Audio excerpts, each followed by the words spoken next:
James, thank you very much for coming. Thank you, Chris. Can I ask, first of all, maybe to introduce yourself and some of your experience? Yep.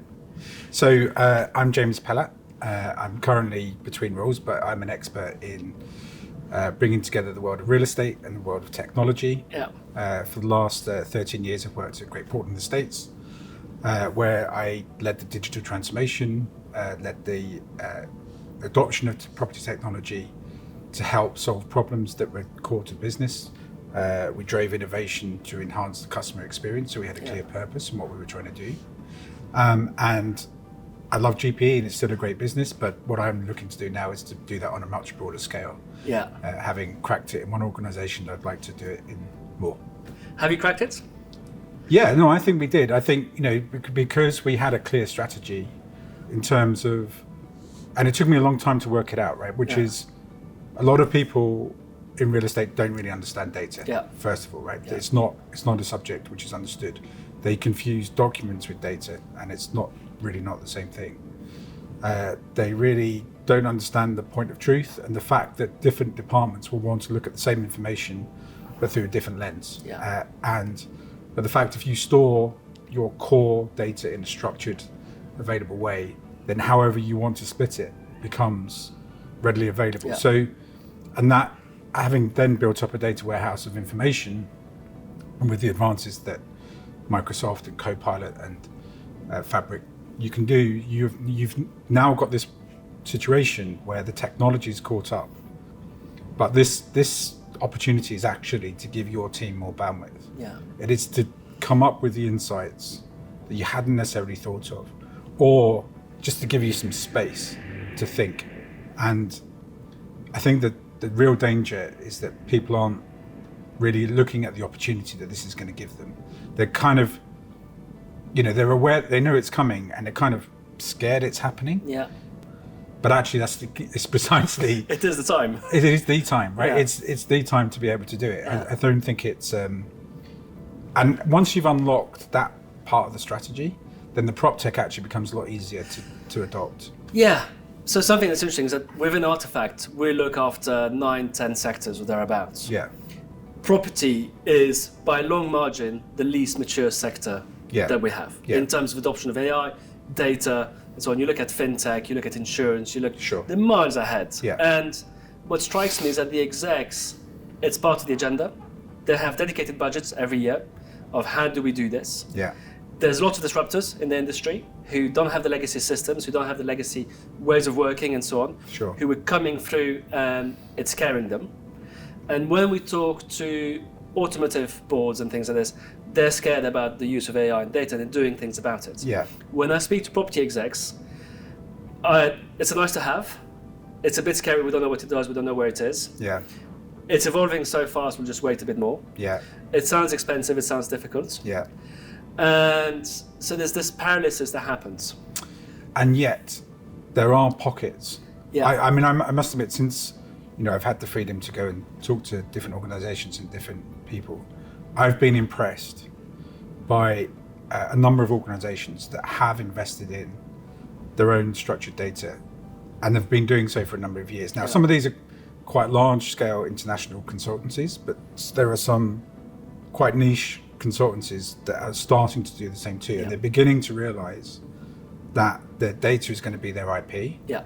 And unless they're investing in that piece, then they're not going to be able to use that or to get to the advantage. So I think that I don't understand the wait and see approach. I can see why they think it, and it's a really interesting parallel, right? You talk about the automotive industry or the software industry. The automotive industry was, because I spent a lot of time meeting different sectors and trying to understand this. Why have they gone to it more? The key point being is that the frequency of customer interaction in all of those other sectors is 1,000 times more, right? So there is an immediate advantage in starting to invest in that customer interaction because it's going to generate more sales. And what they sell is a commodity. Yeah. A car is a car is a car. Yeah, or an insurance product is an insurance product, right? So all of those things, it seems logical that that's why you would. Yeah. The problem with real estate is that real estate treats a customer interaction as a point of sale, and that frequency could be once every 3 years, right? You just moved into some wonderful new offices here, but I'm not sure how long you signed the term for, right? But you're going to be here for a while. The customer interaction with Artefact actually is quite thin, right, from that point of view. Absolutely. Except that's not really thinking through the customer interaction. The value in the customer interaction is really to help you understand how you're using this space, how you're working in this space, and being able to provide you with data and information that you're going to need that helps you operate in a more efficient way. And if you think, we're in the City of London, the UK economy is an 80% service economy. And for most people who've got a stated carbon net zero target, the office is their footprint, right? And unless you're driving efficiency in this space, then actually you're going to miss your own targets, right? And so there's ways in which you value the customer interaction and the way that you quantify that interaction. And it's difficult to be absolutely sure that what you're saying is by investing in this technology, then that will drive greater revenue. It's going to drive greater revenue in that you're going to probably have a shorter void. You're probably going to have greater customer retention. You're going to have a much better understanding of what your customers are doing and be able to adapt and move in your portfolio in the way that you probably didn't want to touch before, but you're going to have to. Once you view it through that lens, then actually, I do think it drives value in two ways. One is that in the ways I just mentioned, but the second is in your own efficiencies, because the market's sort of covered, this period of low interest rates has covered all of the inefficiencies that exist within the property industry. And you just hire more people to deal with this situation. That's not good. We can't keep doing that. We can't afford to keep doing that. And we can't afford to keep adding on to the sort of confusion. What you need, and why I'm quite optimistic, is that having structured data so that you can start to deploy AI means that you can start to get some outputs which are actually going to help you in the insights that you're going to need. But I find particularly in the last year, the use of unstructured data the ability to use unstructured data has been much greater. I can give you an example. We worked with a London REIT recently who has 30 years worth of historical leases. They have no way of interrogating those leases, understanding the makeup of their portfolio. Now we've built a ChatGPT enterprise solution for them in 2 weeks' time for less than £50,000. And now the CEO and the execs have a chatbot, sandbox environment, put all the leases in, leave it alone for a few hours. It will read all the leases, it will understand them. And it's completely sandboxed from the rest of the world, so it only understands these. But you now have a chatbot and you can ask, how many dentists are renting from me? What's the square footage? Which leases are coming to expiry this year? What percentage of my portfolio is? And it's a natural language chat box. And the execs love it. And they're now fretting to fire the interns. Well, but that's a really good example. That's quite an enlightened case, because most people would assume that what went into your ERP is accurate and is true. And that's subject to all kinds of human error. And the amount of processing that often goes on behind the scenes to allow you to do reporting, and often in PLCs, the only accurate time of year is at half years, right, reporting, because that's when you've got this good, and that's without the frequency of leases increasing, right? So the number of leases is increasing, the terms are getting shorter, and the frequency is getting greater. So linking all of that stuff together, linking it to your ERP, linking it to a CRM, which again most real estate companies don't have because they haven't needed to have one, in a safe, secure sandbox environment, means that the things you're talking about are much easier to do, because and that's a really simple example, because a lot of real estate executives will look at it and go, I don't have a problem with it. What do you mean? I don't know what my leases are. It's admitting that you've got a problem. It's like a bit like well, I had a chat with a social housing exec a couple of weeks ago, and I asked him, so how many units do you look after? And he goes, between 120 and 125,000. He goes, you should know how many units you have. No, not sure. And not only that, but equally we found, so sustainability, not only how many do you have, but where are they? And I know that sounds crazy. So if you think, do you mean I know where my properties are? But you don't, how the property's labelled in your system is an entirely different thing. Particularly if you've grown through mergers and acquisitions and things like this. And then you have systems that don't talk to each other, etc., which is very common. But take this building.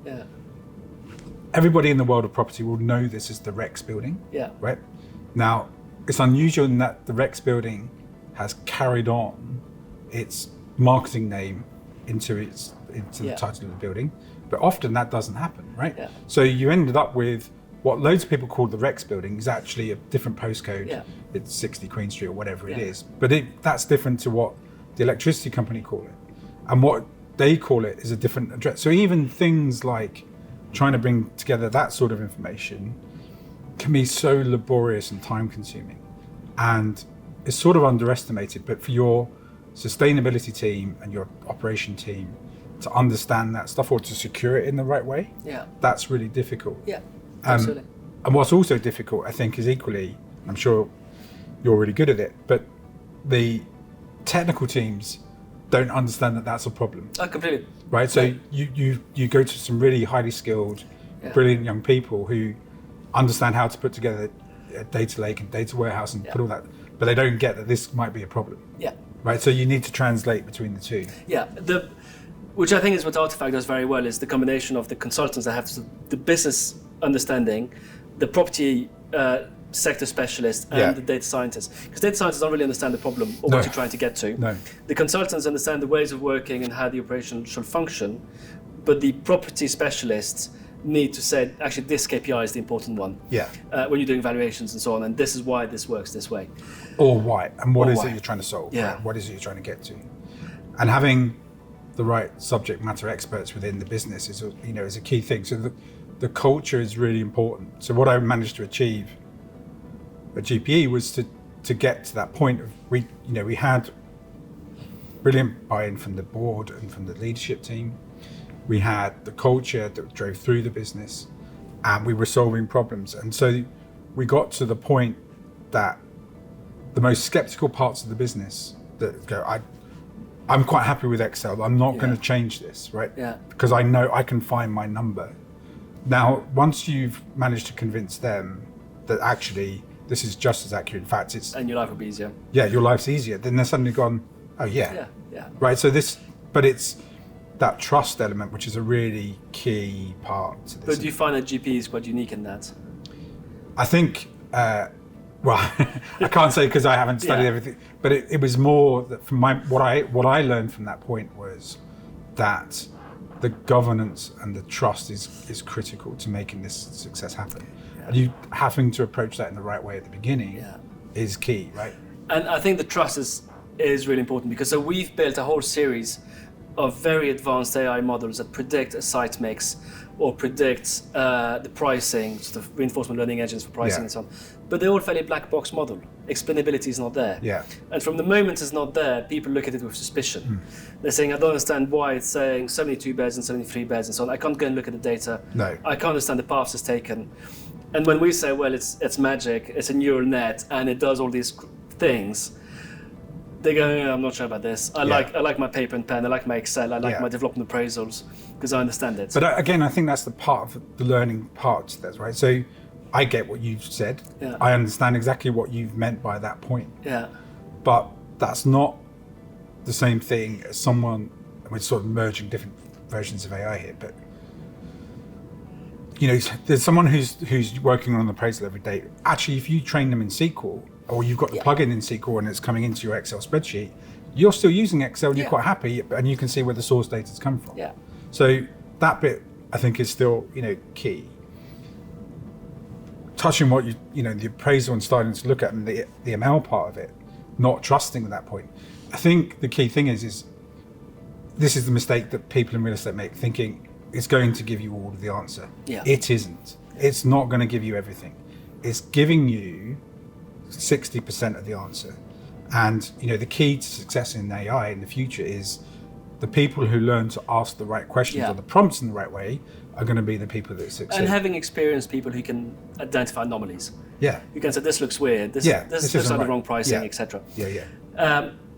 What are some of the coolest uses of AI you've seen recently in the property sector? Well, I'm going to sort of declare a bias. So the one thing I have worked with is a company called Laiout. Yeah. I'm a strategic advisor to them, so a couple of days a month I help them out. But the reason why I like it is let me explain what it does. So It is a generative AI tool. It takes a floor plan and it optimizes the options that you have for laying out a floor plan in minutes rather than weeks. So it's at its best, it's a consultative tool that a client, a builder, an architect can sit in a room, work out the different options, work out the different costs quickly, and then come up with the answer quickly. Now, this normally takes anywhere between 4 to 12 weeks, and it can be a really time-consuming, laborious process. We are able to do that really quickly. So we're solving a problem that the industry is facing in terms of time. We're doing it quickly and efficiently and giving you an output that you can see and trust. And are you finding the market responsive? Yeah, the market really gets it. They can see that it's starting to help them, and it goes all the way from developers using it to work out what happens on a blank floor plate, to architects using it. But also, we think the key market actually is in the corporate world, because real estate companies make the mistake thinking, oh, there's a fit out, you've done it, it will stay like that for 10 years. Yeah. And we haven't even got on to the future of work and AI and how that might work yet, but the disruption that's going to occur over the next decade is going to be very real. And so how offices get used is going to change all of the time. Yeah. And so the ability to iterate again continually is going to be constant. Yeah. And these may only be furniture layouts and furniture changes, but to do them quickly rather than waiting 12 weeks for a space plan. Absolutely. I mean, we've been in the space for a few months. We're already thinking about how to evolve it. Yeah. Because now we've lived in the space, we understand it better. Yeah. And we think, actually, this room doesn't really work, let's change it. Yeah. So it's a constant discussion. Yeah. So if I gave you a data science team, data engineers, data architects, etc., what's the low-hanging fruit you'd go for that hasn't really been touched upon? I think, well, actually, before I go to any of those yet, you still have to start off with a vision and a strategy first, right? So I don't think there is a blanket answer. There's so many. I mean, my brain fizzes with different things that can occur. Yeah. But I can, like in the design of buildings.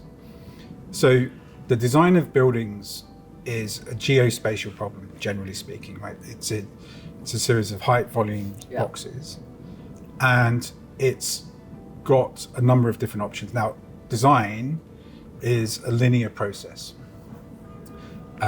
It's an inherently inefficient process. So as far as I can tell, if you go back to the automotive industry, once they've decided to go into manufacture for a car, they kind of know what they are. They iterate and they get better at it, but they're there.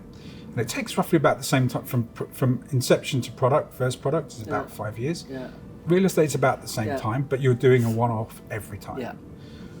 What I think the future of design is that actually the chance to iterate on a whole building, not just on the floor plan, will become very real. And real estate is inefficient because you commit to its manufacture at a point when it's only 60% finished, right? And you're transferring risk to a contractor and you're not really thinking through the whole design. That causes all sorts of problems down the line. Flip that the other way around, that actually with that optimization, with things like mid-journey and stable diffusion, and starting to give you images means that actually not only am I asking you to sign off a floor plate, I'm asking you to sign off what this is going to look like. And lots of people hate wearing goggles and stuff. But look, we can see, whether you like it or not, the Apple headset is the start of spatial computing and the start of that interaction where you will start to get to points much earlier in the design process. So I'm quite optimistic that actually you'll end up designing buildings in a shorter period of time, which should save on cost, have less waste, which should also save on cost and give you greater flexibility and sustainability. But the risk is that the models will be trained on existing buildings and training data sets. But they are now. No, but that's right. But the element of human creativity, of the star architects and so on, who come up with really exciting new structures and new ways of using space and so on, which only applies to 1% of buildings. Yeah. Most of the buildings are fairly box standard. I need a box that does this. Yeah. But there is a risk of losing of losing that creativity or enabling it, because now suddenly you can actually manipulate the space. Yeah, so much easier. I think this is the key, right? Yeah. If you're going to shorten the period of time, what do you do with the bandwidth, right? Thomas Heatherwick has a campaign at the moment about how boring most buildings are. Yeah. And the reason why they're quite boring is partly because of the planning process, but partly because that's the quickest, most efficient way to get a return. Yeah. So you could argue that actually you haven't generated any more excitement in the linear process. What do you do with the bandwidth with someone like a Thomas Heatherwick that actually isn't really interested in how it's put together? He's interested in the bright idea, the different idea that the client actually likes as well, right? The Bloomberg building just around the corner is a brilliant example of a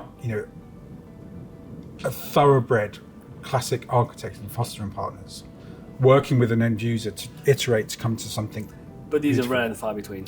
They're rare and far between because the actual point between end user and developer is far between, right? But now we're suddenly getting these tools where this stuff starts to come together, and you can start to reduce the risk. And if you start to reduce the risk and give an outcome, and think about the outcome to the end user, then actually I think you've got a better chance. Because, like, if it weren't for politicians and journalists, everybody hates the property industry. Oh yeah. Right? No one likes us, right? Our brand image is dreadful. But yet everyone's got a sort of degree of expertise because you've done something at home, you've done a house extension or whatever it is. And it's probably gone badly and it's probably wrong. And very expensive. And expensive, right? So, and that causes, how much stress it causes is enormous. That's multiplied by hundreds when you're in commercial real estate. And that to me is one of the opportunities, and that's only one of them, right? Yeah. I haven't even got into operation or sustainability or other things. So I'd find it hard to choose one thing other than do the thing, which is to invest in your own data architecture, your own storage and your secure environment and get that right. Yeah. You mentioned the Apple VR headset. Yeah. There's two really interesting applications that have come out in the last couple of months. Yeah. The first one is Zillow, which is special 3D cameras, takes immersive pictures of your house. Yeah. But it means you can now go to an agency or at home and you can visit 10 houses in a row to choose, actually, these are the two I want to do. Yeah. So you save massive amounts of time in the process, and agents in the US are starting to adopt them. So they have a corner of their office set up as a VR space where people who want to visit houses come in, sit down, and they can walk around the room, look out the window, open the fridge, all those sorts of things, which I think is a really exciting way because it changes how you view properties. Yeah. It shortens the time. It allows you to go to the 2 or 3 you really want to see, as opposed to spend weeks visiting many, many properties. Yeah, and I've got a degree of skepticism with that. Yeah. Because, first of all, housing's in short supply anyway, you look at, right? So you're going to make an effort to go to something. I don't know, you're not saving time isn't necessarily an issue because the people that scroll through Rightmove in the UK, it's a hobby for some people. They just love looking at it. Yeah. So I don't think the time-saving aspect is the thing that gets to that point. What I think is beneficial is, and this is just the first iteration, right? It's not right. And I tried this before. I've tried it many times in our own design reviews of getting people to wear headsets. Just the meta stuff. And it's a really unpopular thing to do. People don't like doing it. They do feel nauseous. They feel very self-conscious. So it's not a universal point. But what I do think is that point at which is more in the world when you're trying to configure something. Because most people in real estate even in work in real estate, have pretty poor imagination. Yeah. And so you're giving them the chance to look at something. Move furniture about. Yeah. And that with a greater fidelity that doesn't make you nauseous, that's the thing. Yeah. That's the thing. And for me, the Layout, which you mentioned earlier, there's a natural expansion of that where you can then export it to a VR headset and look for it. Yeah. The second application I found at a recent conference, which I really liked, was that during construction of a particular building, they had a guy walking around with a a massive camera in front of him, a sort of 3D camera. Yeah. And every week he'd walk the same route. Yeah. But it meant that post-construction, you could don a VR headset and you can walk around and see all the piping, all the electrical, everything, different stages of construction, without taking any paneling off. Yeah. And I think that's really good. That's really, really, so you can see where the valves are, you can see where the conduits are, connectors, all those sorts of things. And also, the other thing with that is that it's a record. Yeah. Right. So there's in residential, it's a really important. Yeah. The Building Safety Act is a key thing now. You have to show that's there. Yeah. So I heard a really good application for the fire brigade, right? Because the fire brigade, trying on their call to a building, want to know where the bits are, right? Yeah. And giving them that information to hand is really great life safety sort of aspect. I'm not assuming that they're going to be wearing an Apple headset, but imagine that you're doing the training when you have got that on, and then you're starting to get to that point. But in 5 years' time, they absolutely couldn't. Yeah. Technology will have minimized. Yeah. Or it will be in a version of whatever of the helmet. Yeah, whatever protective equipment they're looking at, they'll find that information. So it only works if you've applied that disciplined, structured approach to whatever it is you're trying to find. Yeah. And we've spoken a lot about the building process, but what happens in the operation of a building as well is another huge piece of untapped data storage and data, because no one stored how buildings work. Yeah. Right? There's no data set, or there are a few companies, not many, that have recorded what happens in a building. You think, well, so what? Why does that matter? Yeah. But the inefficiencies that occur within the building are enormous. The energy that consumption that occurs. HVAC, AI systems say the return on investments or the break-even point is within months, typically. Yeah, potentially. Particularly for legacy buildings, historical buildings and so on. Yeah. So you've worked for one of the biggest London REITs. Yeah. I have interacted with GPE, but also most of the other REITs, and I've spoken to most of the execs. Yeah. And I think one of the mistakes that we've done as an AI and data company is that we've gone in with the shiny stuff. Yeah. And we've shown what the bleeding edge of AI could do. Yeah. Within the property sector. Yeah. So lots of site mix, lots of predicting occupancies, lots of predicting the market, scenario buildings, all those sorts of things. And the reaction I found from the execs is, it is really cool, it's interesting, I really like it. None of my competitors are really doing it, therefore I don't feel a need to do. It's a nice to have. Where we've pivoted as an organization is actually, the demand is more towards the more basic stuff. Having a data strategy, understanding data governance, basic data analytics, dashboarding, really, really important. And then some limited applications of AI or even machine learning in most cases in various areas actually is what drives benefits. Because they want something they can measure, they can see. And I think there's a pushback towards the big shiny AI that's a bit expensive and it's intellectually stimulating. Except that the only other thing I think that you're underselling that you're really good at is what most organizations are going through, having to replace their ERP. Yeah. Right. And because this is coming from the finance team, generally speaking, I don't know who did a sales job in 2010, but someone went round most REITs and sold them one of 3 pieces of software, or 4 pieces of software, and it's all coming to an end, and they've got to replace it. And no one wants to do it, and it's a really, really hard thing to do. But it's often your source, right, of getting your gateway of getting into structured data. Because and clearly your expertise in that field is really great. I started off looking at that before I left GPE. The two things aren't connected, but it was a really excellent report of understanding the business and what an ERP could do at a very high level. And I think that most real estate companies, it's as much about, I got the question, well, what about AI? I said, well, this is totally going to be the bedrock and the foundation of what's going to come from that point, right? So this isn't, don't worry that, because they think that if I've chosen this system, I mean, that can still be the case. There are some ERPs out there that you probably wouldn't want to use if you're trying to get some exports and get some of the stuff. But it's the building block from which that stuff's going to occur from. Absolutely. And you are starting to see, I mean, there's something brilliant example. Granger, a really good example of a real estate company that, and partly because their interactions with their customers are much more frequent, right? So there was a clear ROI on what they were trying to get to. I think what they've done is really impressive, and the outputs of what they've done is really impressive. And I'd urge anyone to go and talk to them, because it's one of the sort of real examples of trying to go, this world isn't scary, right? It's not as scary, but most people like view it as an IT project. And an IT project always goes over budget. It always never does what anybody's do. Everyone's unhappy with it. Training and onboarding is really hard, right? And it's multi-year and it's very expensive. Yeah. So the irony for property is that if Microsoft are looking at a new office or a new data center, they'll say, it's always going to run over budget. It will never give me what I need. It's never going to do the right outputs, right? And actually, these are both projects in different ways, right?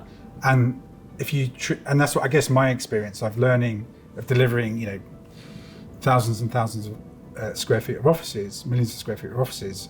The process isn't entirely the same, but the parallels are kind of there, right? So approaching it in that sort of order, but it comes down to having people that can understand both things, right? Understanding what the real estate problem is, understanding what the technology can do, defining the problem and setting the vision, and then making it happen. And I think the key thing that's missing in real estate is that people don't have the vision. They don't have the strategy. You need curious execs. And people to push through. And it will eventually, you're going to get people at high level in real estate organizations whose job it is to do this, but without it, you're never going to get, if it's just going to finance and say, okay, I'll sort of look at AI. They'll never, because they won't see an AI. They won't see an AI. They won't see an ROI on that point, right? It has to be a holistic overall thing. Otherwise, AI is going to eat your lunch anyway. It's going to affect where and how people are working. Undoubtedly, right? We're not sleepwalking into another disruption. And without thinking that through, you're never going to get to the right outcome. And so, in closing, James, where do you see AI evolving for the next 5 to 10 years? Of course, within the UK property sector. It's going to... there'll be operational changes and, Copilot and so on will continue. But I think, what are the big disruptions that we're going to see in the sector? I think what you will see is a bifurcation. But you're already seeing a bifurcation in real estate anyway, between assets that aren't invested in, that sort of fall away from sustainability or operational levels. But I think you see a bifurcation in real estate companies in the same way. Simply because the metric of headcount to income is going to prove that unless you're generating an efficiency, you won't be able to scale. And the way to generate that efficiency is by investing in AI. Perfect. Thanks so much, James. Okay, no problem Pleasure. at all. Thank you. Thank you very much.